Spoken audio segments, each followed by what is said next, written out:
Sitting across from the screen from me today is Fatima Zaidi, the founder and CEO of Quill Inc., a full service podcasting hosting platform and production agency that helps brands launch and amplify their voices through the power of podcasting, which, of course, I'm very interested in hearing your story today.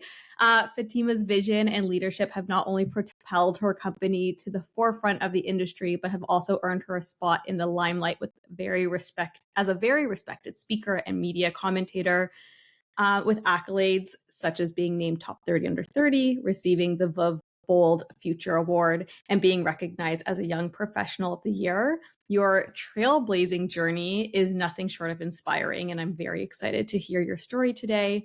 I know that you have incredible insights about the media trends, the importance of fostering an inclusive and diverse culture, and things like this have led you to be on the stage with legends like Jerry V and Richard Branson. So I would love to hear a little bit more of those stories. And you're a philanthropist, so serving as the co-chair on Tech for Sick Kids, which is the Council for Sick Kids Hospital, and an academic, so a professor at U of T.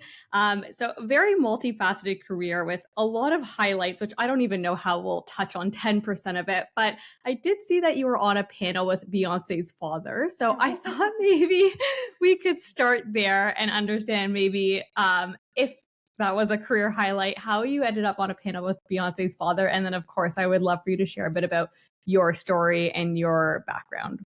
Absolutely. Firstly, thank you so much for the wonderful intro and for having me on your show. As a podcasting expert, I was very, thrilled to go through your recent episodes, and the production quality is great. Your content is great. So podcasting is a marathon, not a sprint. And I know that you've kept the momentum going. So kudos to you for the consistency. It's something that we don't see a lot in the industry. Oftentimes podcasters will start really enthusiastically with a great idea. Then soon after get very overwhelmed with the amount of work that it takes to keep the content going, which people probably don't realize, as well as scaling audiences. So we always tell our clients and the customers that we work with that it's like building your business. There's no such thing as overnight success. And it's been really great to see that you consistently put out content frequently and great content at that. So kudos to you. Thank you. You're making me blush. So you asked me about Beyonce's dad, which is, it absolutely was a career highlight for me. The funny thing is I actually didn't know that I was going to be on a panel with him. I was invited to do a talk at the creative industries, at a creative industries event. And I actually love Beyonce so much. I'm a huge fan. And so much so that my team actually got me those Starbucks mugs that are the to-go coffees, not the disposable ones, but the ones that you keep in your house. Yeah. I actually have one of those, and they engraved Beyonce's name into it as a joke, just because I love her so much. And I honestly travel with this mug everywhere I go. This Beyonce cup is with me literally everywhere I go with my to-go coffee. And I walk into this panel with my coffee mug that says Beyonce on it, and I sit down on this panel. Have no idea who is on this panel with me, but there's a gentleman sitting next to me, and he turns to me and he's like, "Hey, nice mug. That's my daughter's name." And I was, in my naive state, was like, "Oh, you named your daughter after Beyonce? That's something I would do too." And he was like, "Oh yeah, no, Beyonce is my daughter." Yeah. And of course, that was the highlight of my sales career. I couldn't really hold it together. And on that event, or at that event, he talked about how he created Destiny's Child and then managed Beyonce from there for a while in terms of being her agent and her career. And I just felt like I was that much close to my living idol. I think she embodies professionalism and perfection. She's just one of those artists that delivers flawlessly every time. And I think as it pertains to any female in any sort of industry or vertical, you always have to be over prepared because the margin of error is just so low. And I really respect people like Beyonce for, not only being on global stages, being so professional and then always delivering for their fans. And I think that sort of message and work ethic can really be translated to anyone who looks up to her in any industry, is that confidence equates to preparation. Yeah, that's such a cool story. I feel like I would just completely fall apart if Yes. I was in your position. But I love that your why you love Beyonce and had that moment is so much bigger than just you love her songs. Like there's so much that you can pull from each impactful individual that you see into your life. And obviously, we were set up on a coffee chat, and I was blown away by you, and I felt that just in our very quick conversation of you yourself and your journey and how you got to where you are today. So I'd love to understand a little bit more about being the founder of Quill and your journey that got you there. It's very interesting. You can always connect the dots sort of looking backwards. I mean, historically entrepreneurship isn't in my family at all. My dad's a government worker and my mom was a stay-at-home mom, a full-time homemaker. And so when it came to trying to figure out what I wanted to do with my career in life, the option of being a founder or business owner just like wasn't even on my radar. It was pretty clear to me. And I come from a very traditionally South Asian family. So it was very clear to me that I had to join some sort of a corporate organization and climb the corporate ladder. And I tried that stint for a little while, but it just really wasn't for me. And then eventually I come from a sales background. I joined the startup circuit and started helping startups scale from zero MRR to multi-millions in revenue. And then one day I just had a thought. I'm working so hard to make other people rich. Why not invest that time into myself and my own venture and see where it could go? And of course, it requires a lot of risk, but my barometer for risk has always been typically very high. I mean, I picked up and left my home in the Middle East and came to Canada at a pretty young age. So I felt like if the odds were going to be in anyone's favor, I feel like I was confident that I could make it work. At the time, I was running sales for a marketing agency and saw that there was a really big gap in this space in terms of specialized services. There's tons of PR agencies, there's tons of digital marketing services, but there was no agency out there that was doing it all in terms of audio format shows.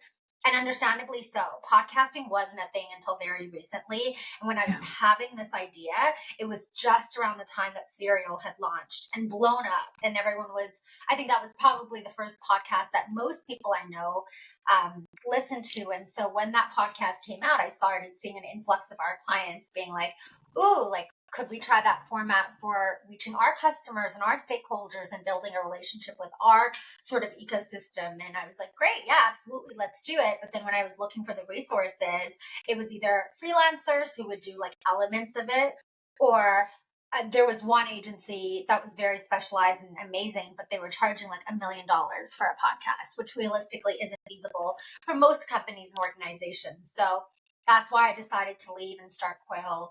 And it was a month before the pandemic. So I attribute a lot of our success to being in the right place at the right time, hard work ethic, the grind. That's the bare minimum. Every founder comes to the table with those skills. I mean, that's not necessarily something that's novel or different, but being in the right place and creating those opportunities and that element of a variable that you can't control, which is truly just luck. I got really lucky in terms of the timing. That's really amazing. And it's interesting on the podcast side, you mentioning that it's when you got started, it was still a newer thing. And even maybe today I think if a company is going to invest in podcasting, it's a bit of an experiment perhaps in the beginning, or at least that's how I think of that. Is it still the case that if a brand or a company is going to invest in a podcast, maybe they're not going to jump in all the way because they feel that it's still a bit experimental, or is it kind of base case nowadays? That's a really good question. I would say it's gotten a lot better. So we've been doing this for a while now. And in the beginning, it was a lot of our time was spent on the education component of why should you launch a podcast? What does the ROI look like? I think the thing that was most challenging is that we are competing with digital marketing budgets like Google ads, Instagram ads, LinkedIn ads. For every dollar you're putting in to a Google ad, you're seeing exactly how it impacts your bottom line in terms of ROI. And so we were competing with those budgets. So it became very clear to me early on in our journey that I was going to have to figure out how to show ROI to the clients that we work with. And for context, anyone listening, we work with Fortune 500 brands like PwC and Microsoft and Expedia. When you're working with those clients, you cannot get away with giving them basic data and stats like how many downloads, how many listeners. That doesn't justify the creation of new production budgets, and it doesn't help them understand why they should be podcasting. So actually, the thing that really helped us solidify podcasting as a very I would say high profile content medium strategy is we ended up launching a product very early on because we noticed this gap in the market. And this product can show you exactly who's listening to your show and how they're responding to your content. So things like age, gender, household income, job title, what companies your listeners are working at, what channels are they coming in from, where are they dropping off, are they loyal listeners, staying on for future episodes, measuring content stickiness and engagement, and just overall giving you a very clear picture of who the listener is and how they're responding to your content. As soon as we were able to show that to our clients, we saw a huge sort of uptake in our retention. And now I would say we're almost in the 90th percentile of brands who come to us who want a podcast, who then invest in season 2, season 3. So it's gotten a lot better, but it's because we really had to do the work in terms of approaching podcasting in a data-driven way to be able to compete with those digital marketing budgets. And so a big part of the work that we do is analytics, measurement, ROI, and helping brands understand how the show is impacting their business objectives, which could be leadership, which could be thought leadership and brand awareness, but it could also be lead generation and sales conversions for their organization. It really depends on what it is that they're looking for. It's so fascinating. And I understand why a marketer might say, I have X budget and a percent can go to podcasting and a percent has to go to everything else. But hopefully, as you're saying, people can start to understand how this isn't necessarily competing with the digital budget, but it should be part of your full approach. And in my head, I think of, okay, you and I are having this conversation, and if I wanted to, I could turn this into a million pieces, right? Like a blog post, a LinkedIn post, a bunch of social, like it just is becomes so easy to take this hour. I mean, it's a lot of work behind the scenes, but like an hour of a conversation and flip it into a month of content. So 100%. the ROI, yes, and the data-backed storytelling, yes, but also like the forward-looking element of it as well, to me is just so incredibly valuable when it comes to podcasting. Absolutely. We don't want a podcast to live in isolation on the listening apps like Apple and Spotify. We want to repurpose all of that content for brands' existing channels. So to your point, converting all of their transcripts into SEO formatted recap blogs for accessibility and SEO purposes. Converting both audio and video, which we're capturing today, for example, and putting the video on YouTube as a YouTube series to reach a younger audience. Also converting the video into bite-sized snippets for TikTok and LinkedIn and other channels. The goal for us is we're creating all of this evergreen content. It's not just a podcast that you're getting. We're repurposing all of the content for your brand's existing channels. And so it's not like you have a newsletter, you have email marketing, you have all of these social channels, you're doing PR. So why not utilize this content to extend your content runway? Yeah. And I mean, the last piece as well is the network that you're building from it, I think is also incredible. And you and I as an example, like connected on something else, but this has turned into hopefully a great relationship and we can connect a bit more because how often do you sit down for an hour conversation with someone? I don't think it's all that common. I wanted to ask as a CEO and an entrepreneur, you're balancing, I think, two really big pieces, especially being in the podcast world. There's this creative aspect of podcasting along with actual business management and growing a business. And I'm curious how you balance those two sides of the coin. So I'm pretty transparent about the fact that I was not a podcasting expert when I launched Quill. I wasn't at all. I saw a gap in the market. And I don't necessarily think that you have to be an expert in something when you start a company. I think you need to see the market demand and you need to see a gap in the industry. So that I was the former. I come from a sales background, so I know, where the opportunities are. But like, I certainly wasn't the person at the beginning who I would claim as like the expert or go-to person on how to create the best podcast. I am now, because of Malcolm Gladwell's 10,000 hour rule. If you do something enough times, you eventually become an expert. So very early on in Quill's inception, we were working with a team of actual experts on the creative side. It was a boutique agency called Origins Media House, and they were really talented. They're ex-CBCers. A bunch of them worked on Vice documentaries. They really understood how to bring a show to life in a creative way. My skill was bringing in the business and scaling revenue, and their skill was creative content. Maybe halfway through our journey, I actually ended up 6 months into Quill launching, I ended up acquiring their company. So they came on as our head of production, head of sound engineering, head of marketing. So that's kind of actually how we started to scale our audiences and scale our customers. Is I knew that I could bring in the sales, no problem. I had the network of clients and customers, but in terms of execution, you need to know when to delegate to people who are better than you. Yeah, it's a theme that I hear with a lot of these conversations, whether it's a co-founder or someone that has supported you really early on, is that balance of you will find it very difficult to succeed if you try to own the entire journey. So I think delegating is a really important piece of that. And I imagine it's incredibly busy, so you don't even want to own all of it. But the busyness brings me to tech for sick kids, because clearly you don't think that you're busy enough, and you're always taking on more opportunities and more leadership roles. So I'm curious what motivated you to get involved with sick kids, and what your role as co-chair entails.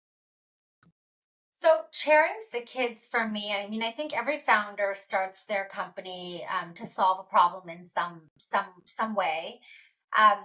But for me, like, baking philanthropy into my company's DNA has given me purpose, but it's also allowed us to build a really strong give back culture at Quill. And so philanthropy is really at the crux of everything we do. We have a charity budget that's monthly. We donate a percentage of profits to charity. I'm obviously doing a lot of work with Sick Kids Hospital, but also other charities, like sponsoring Syrian families through Lifeline Syria. Anytime there's a natural disaster, we usually do some sort of a GoFundMe. And just in general, really like making sure that we're plugged into the community in various ways. And I think, like, I definitely want to create a profitable company. Being cash flow positive is like the number one priority, because if you don't have cash flow, you can never have a culture that can give back, and ultimately money gives you options. So like, that is definitely for me like numero uno in terms of our KPIs and priority.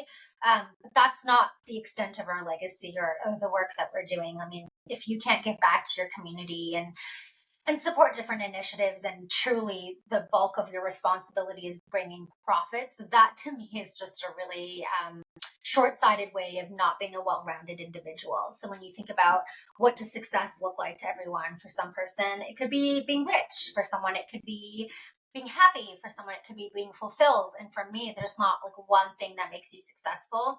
Having a successful company is important, but being well-rounded, having meaningful relationships, having a strong community, and part of philanthropy for me is like one of my core buckets. Like, community and philanthropy is like 50% of what fuels me and makes me happy. It's so heartwarming, and I love to hear that, because I think as a founder, it's really easy to get caught up in the day-to-day and the mission of the company. So I think it's really important that you find the time, and not only find the time, I guess, like incorporate it as part of the company and part of your being.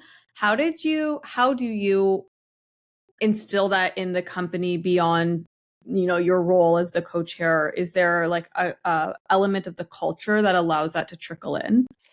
Yeah, definitely. We actually have a whole nonprofit arm to our business as well, where we Oh, like give like very discounted and like very, very cheap podcasts. So we charge a lot for the Fortune 500 brands. I mean, we're an enterprise company, but we right. will like slash our prices 95% for like organizations, for example, Sick Kids Hospital.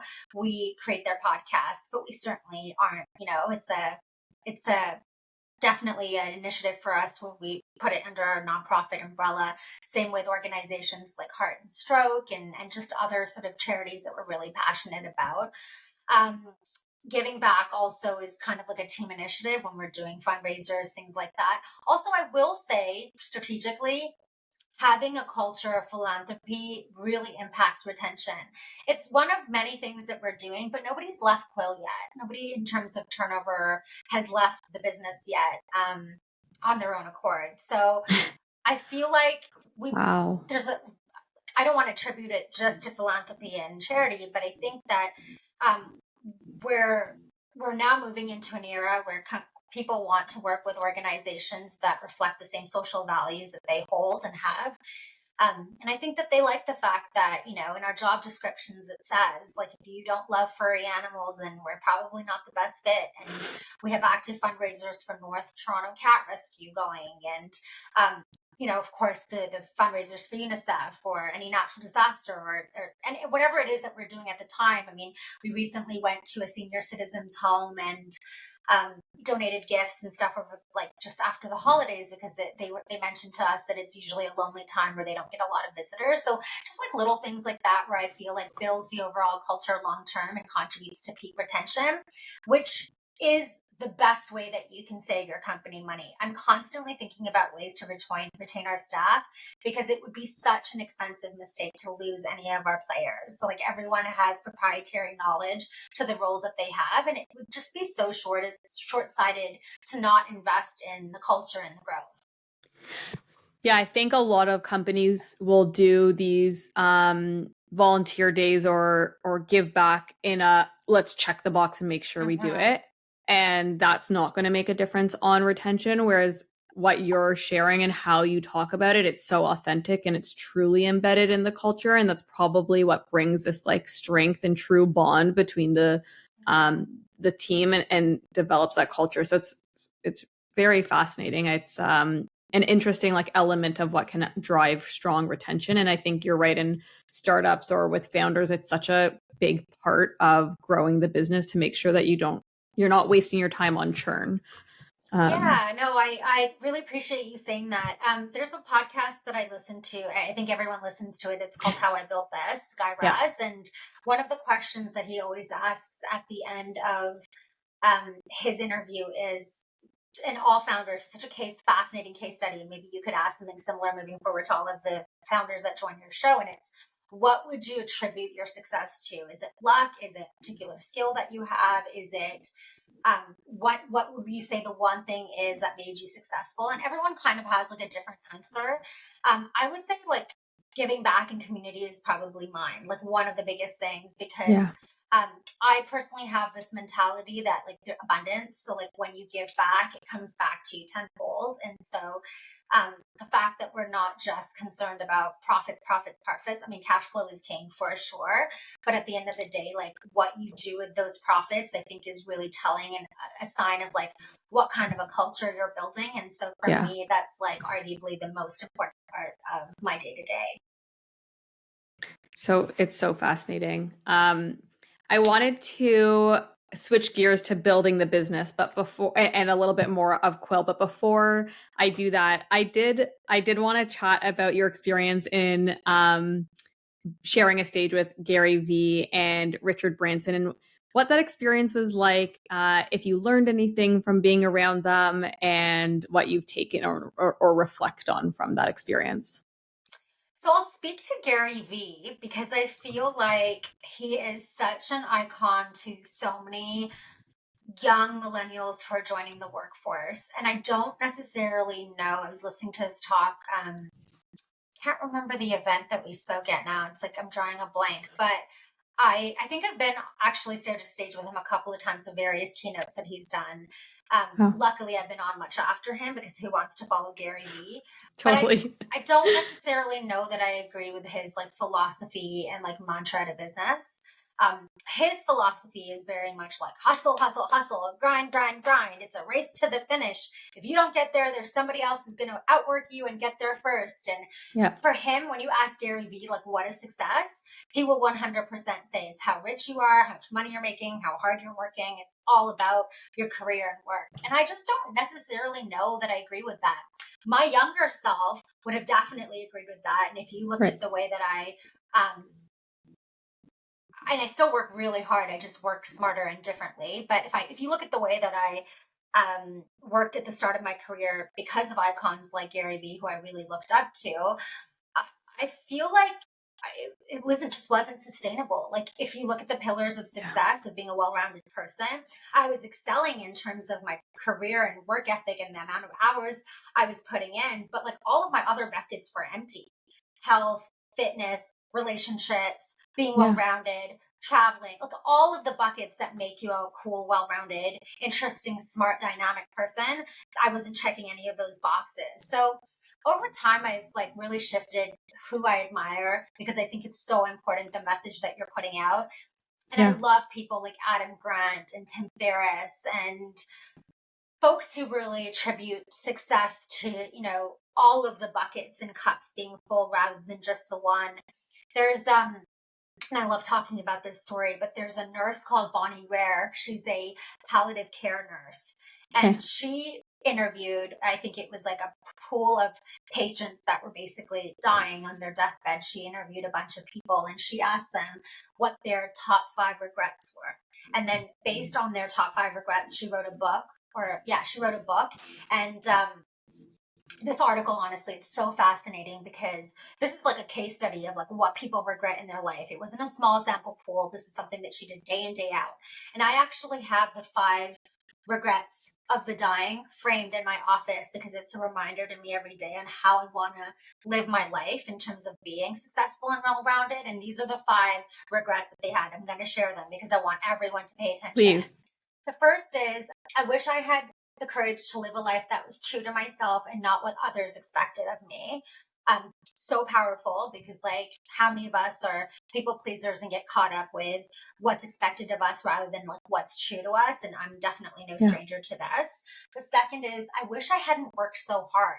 So again, this goes back to the Gary Vee's of the world, hustle, hustle, hustle. But like no one's going to remember the deadline that you turned in on time or you working till 2 a.m. But you are going to remember the friend's birthday that you missed or the trip that you didn't take. So just something to think about.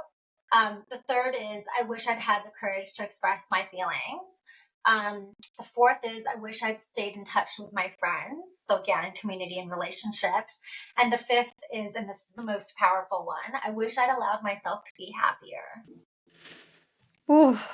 I know, right? Right. That last one really, that one is the most powerful for me. I like literally have it circled and it's framed. It's like my sister framed it for my birthday because I it's like a reminder for me. And that's how I try to make all of my decisions. And it's like, if something's going to give you joy, put that deadline aside. The work will still be there tomorrow. You can work efficiently between the hours of 9 to 5.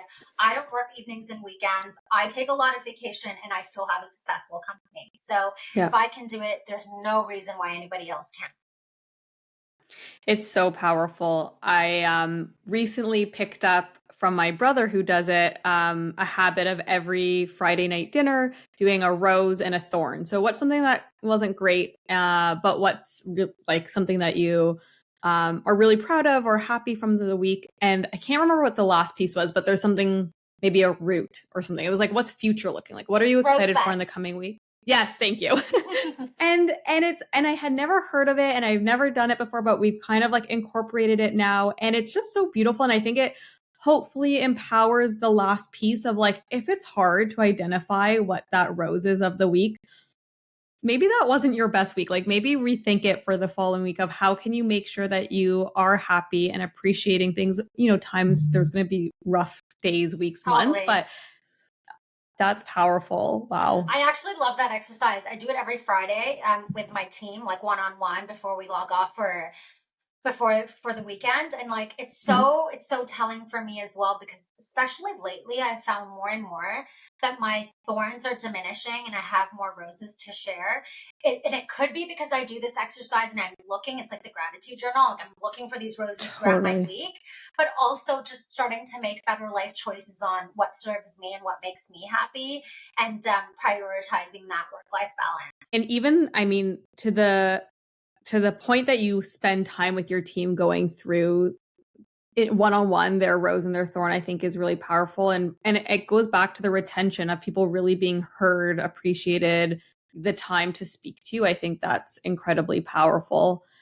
I wanted to chat a bit about the early days of starting Quill. And I imagine there are a lot of challenges because you're starting a new company in a new industry, essentially, and having to educate and build a lot of trust around the space that you're building in. I'm curious if you can speak to starting a business in a challenging space and how you overcame some of that. Yeah, the biggest challenge was the fact that it was right before the pandemic, and it was really, really hard to raise funding. And so we were running out of runway very quickly. In fact, we actually signed a term sheet with an investor that was putting in the bulk of our, that we were doing a pre-seed round, and he pulls out at the very last minute because everyone had taken a bit of a hit from the stock market. It honestly ended up being a huge blessing, because the amount of money he was going to give us for 20% of our business is now how much money we make in a month. So, oh, wow. At the time, didn't feel like it was the best thing that could have happened to us. But of course, we connected those dots looking backwards very quickly. Yeah. What that forced me to do was to get creative in terms of how we were going to get cash flow positive. And I decided I wasn't going to we're completely bootstrapped, and decided not to bring in any external funding, which was, I think, extremely valuable for a couple of reasons. One, today I retain all of my business and I have no investors and VCs breathing down my neck, which means I have been able to really enjoy this process and journey. I have a ton of founder friends, a whole community of amazing entrepreneurs, and the ones that have VC backed funding are very, very, very stressed. They're not having the same experience that I'm having, because they are so accountable to justifying every dollar spent, every mistake, every balance sheet to their investors. They no longer own their company. And so I'm really, really glad that I didn't go the VC route. And honestly, I don't know if I ever will want to. Even my next company, even my third company, I don't know if I ever want to go the investor route. The second sort of benefit for me in terms of like making that decision to not bring in funding and to figure it out internally is every minute that I would have spent pitching investors, I then spent pitching customers. So I found product market fit very quickly. There was a cap to how quickly we could accelerate growth, because of course we were bootstrapped. We had to be scrappy. We had to grow incrementally. You would kill. But it did allow us to get to cash flow positive very quickly, because we ruthlessly prioritized the areas that would bring us money and funding, because we had bills to pay. And so I wouldn't necessarily say that there's a right or wrong way of doing it, because some businesses do require that oxygen and cash flow. But what I will say is, I think the media does a really great job of profiling companies that raise funding, but not of the companies who manage to successfully bootstrap. And because of that narrative, every founder thinks that they have to raise money, and they don't actually stop to think, well, does my business need the funding? Can I find product market fit and then raise funding so that I have a better valuation? The other thing is, I tapped into all of the government grants and resources, and I brought in a total of $250,000 in funding, in grant funding, in my first year at Quill. So, and now it's even more than that, because the more you make money, the more money they give you. So it's like they invest it back into your business. So people don't realize this, that if you are a founder, especially a female founder, and especially if you're in the tech space, there are so many grants you can tap into. There's a Futurepreneur loan that's $20,000 that'll give you right away. You have 10 years to pay it back. The Can Exports grant, OCE, Talent Edge, Career Foundation for hiring, IRAP and Shred if you're technical. Like, the list is endless. And so if you're willing to put in the grind and effort and get scrappy with grant funding, you might be able to scrape by without bringing in any sort of dollars. One of the previous conversations on the podcast that I had was with a someone in a VC that worked at a VC, and he used the phrase VCable. Like, is your business VCable? Because if it's not, if it doesn't hit these thresholds, it's probably not worth your time or our time. And instead of trying to figure out how to make your company VCable, invest that in growing the business. And to your point, it's almost a full-time job to raise. So why not find alternative routes to bring in that money without having, someone breathing down your neck at the end of the day? And if there's government grants and such that you can get it, then it's hard work either way, but I think that makes a lot more sense. Totally. We are now a VCable company. We're a SaaS revenue product, but now we don't need the funding. But we do have a lot of VCs reaching out now that said no to us in the early days or wouldn't even take a meeting, that are like, now like, damn it, that must feel nice. Yeah, it does in a way, but like also we totally made the right call to not go down that direction. And if we raised money today, we would get a really good valuation, which is great. But to your point, it is a full-time job, and it's a very disheartening, demoralizing process. Not only are you spending so many hours and getting so many rejections and no's, you're getting told how to run your business from people who actually don't know anything about your business. So not always the case, but I just, there's so many, I would say, questions that I would have if I was to go down that route. And I'm fortunate that we haven't had to, at least not yet. Did you have to change when you were, planning for VC and then deciding to go the bootstrap route? I'm sure there was a moment that you were like, okay, let's actually switch gears here. What were some of the things that you had to change in the business to, go the bootstrap route?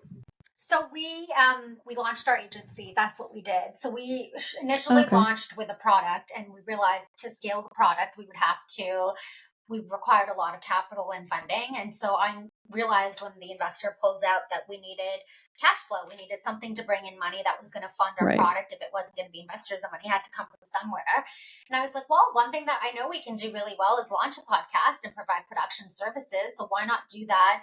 Be in the trenches with our customers, continue to learn the pain points, continue to find the gaps that would serve our agency, and then flesh out our product based on those key learnings. So that's what we ended up doing. We ended up pivoting to be a service model first, and then maybe 2 years after we had a full-fledged scaling agency that was working with Fortune 500 brands, then we went and launched a version of our product that obviously took off very quickly after that, because A, we had the capital to fund it and scale it, but B, we built the product for ourselves. Like, what were the pain points we were experiencing as producers creating a show, and what were the pain points our clients were experiencing, and what would they pay for? And now we have a natural sales cycle. So all of our agency customers are customers on the product side. And then we opened up the product when we found product market fit with our customers to the rest of the world. So now our competitors are all on our product as well, which is another thing that I feel like we've done really well, is nurture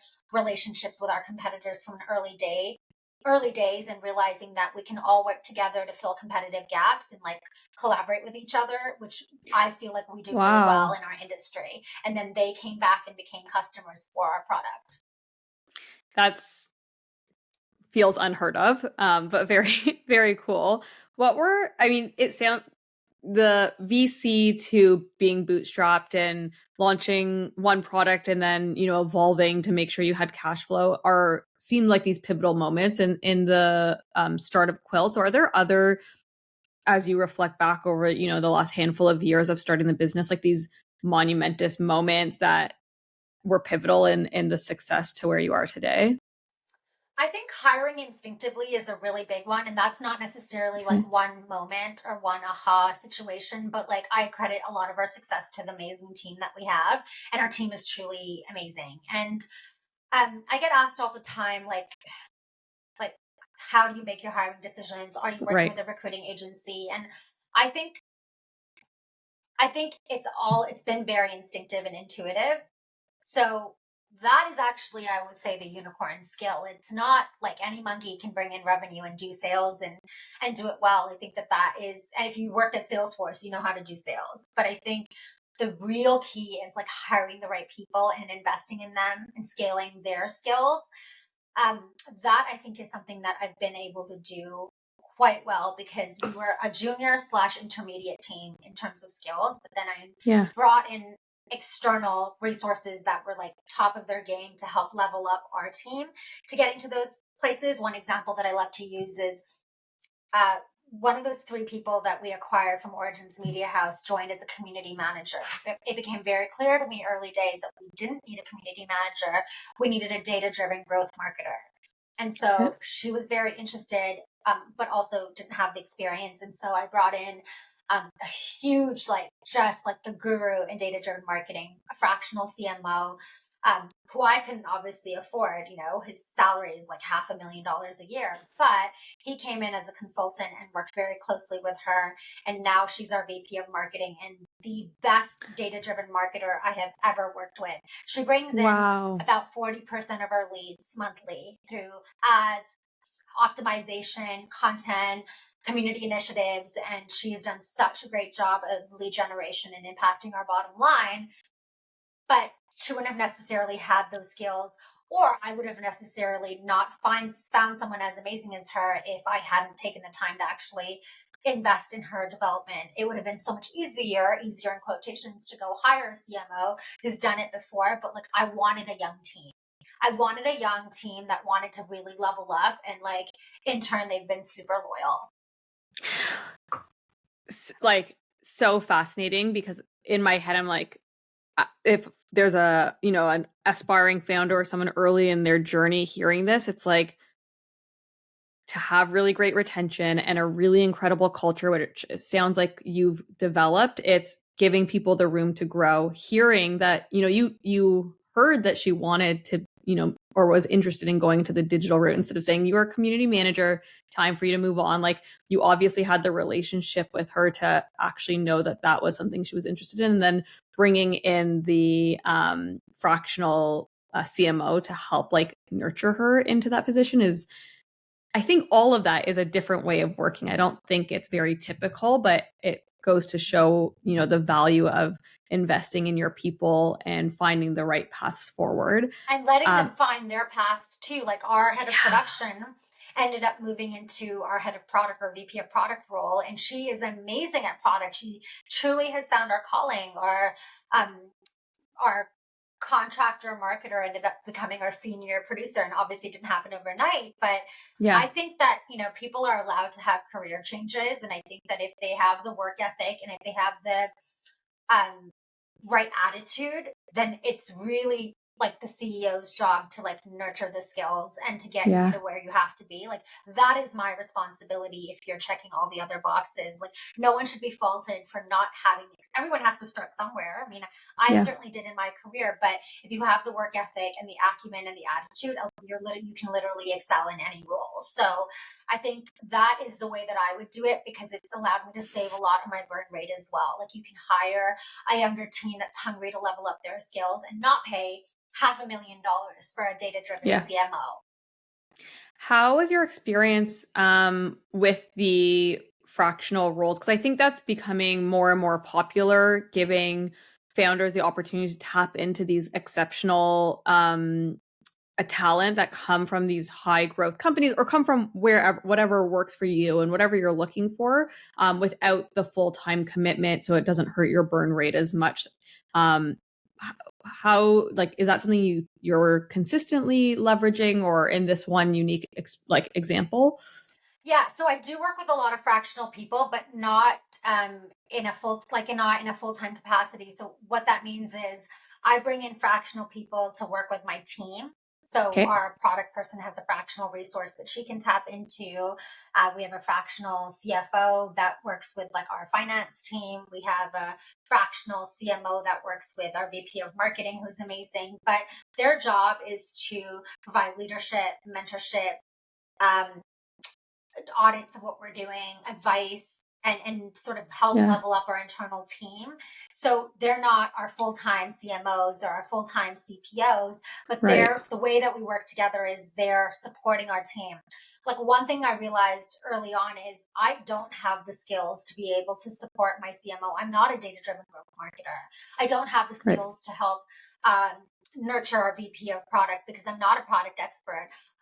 We have a sales guy and I definitely can mentor him. Like that's my background and my skill set. So don't need a fractional salesperson to help him. But in all the other areas where I can't provide that mentorship and guidance to my team, I like to bring in fractional people who are top of their game and have them work as like the mentors while they sort of level up in their career. So it's a win-win for me because it means that I'm not responsible for their development, but I'm seeing the fruits of their labor immediately. I'm so fascinated by the fractional world and how popular it's becoming. And I think it's such a awesome way for startups to really, to use your words, like level themselves up and get to that next stage by being able to, interact with talent that maybe they wouldn't be able to hire. So kudos to you. Thank you. We're at our final two questions. So the last question that I always ask is, you've gone through an entire journey, you've learned a lot, you've pivoted, and you've shared a lot of that. But founders are often told a lot of myths that once you actually get into the nitty-gritty, the day-to-day of it, you realize that myth is not true. So I'm curious if there's something that you were told or that you hear other founders saying that you would want to dispel. So the one thing that I would say is now, because of digital marketing and the fact that we're such a digital society, we can all run our businesses from our couch without ever having to interact with our customers or the outside world because of SEO and ads and all of these scalable tactics where we allow us to hide behind a screen. Right. I've seen this huge culture and phenomena of founders saying invest in digital and you replace offline tactics with online tactics. But in my experience, I would say offline tactics have the power of forming stronger relationships. And I've built my entire network one handshake at a time through meaningful relationships and connections. So for me, it's about providing value, and community is everything. And so like digital is amazing. And like, of course, we invest heavily in AI and, are completely doing everything that we should from like a social presence. Right. But I would say it doesn't replace the human connections and the importance of like meeting people face to face and shaking those hands and building. And it doesn't have to physically be face to face, but building genuine relationships the way we are doing right now. And so I don't know whether or not that's like a myth, but I'm certainly seeing a trend of people moving away from community and building relationships and providing value to people more towards what's scalable, what's instant gratification, what can I do overnight, what's going to give me that quick hit or quick win. And there's no shortcut to success, and building a company is a marathon, not a sprint, very similar to podcasting. And it's the genuine momentum that needs to keep going. Yeah, it's so true. I just saw a post on LinkedIn about growth marketers and brand marketers living in silos, not working together, and having very different objectives and goals. And I know what you talked on is a little bit different, but the idea that growth is just like quick wins, how do we increase conversion, optimize, whereas brand is much more about perhaps there's like an offline element where you're really building connections and relationships and thinking about the long term. And I have a brand and growth background, and I think there's as growth becomes more mature, a really nice way to bring these two things together. And if you think about brand and growth not in silos but bring them together, it goes to show how important both brand growth, online, offline, like truly omni-channel, can make sure that you are building for the long term, like long-term sustainable growth. And to your point, I think part of that is also really investing in offline, and people are real. We need to feel that interaction. So from the short period of time that I've known you, I feel like you do that really well, building genuine relationships that are authentic and providing value to your network. I think that this approach is a lot more sustainable and is going to be very scalable for you. Yeah. Thank you. And hopefully other founders are doing it as well. My very last question. So as you know, the podcast is called How I Became. If you were to name the podcast, given your journey and what we've talked about today and just what you're feeling, how Fatima became fill in the blank, what would you name the episode today? I would 100 proud. I'm laughing because like I have 50 cents, get rich or die trying, playing in like the background I of my love it. head. But honestly, I think it would be like how I became the most well-rounded CEO. Like I want to be known for that. I don't want to necessarily just be known as like, how did she scale in such a short amount of time, do a multi-million dollar company? Like, yes, that's great. And it can be impressive in its respect, but lots of people have been able to do that. But to me, the real success is how do you scale to a multi-million dollar company while still enjoying your life and being having balance. And so for me, it would be how I became a well-rounded entrepreneur.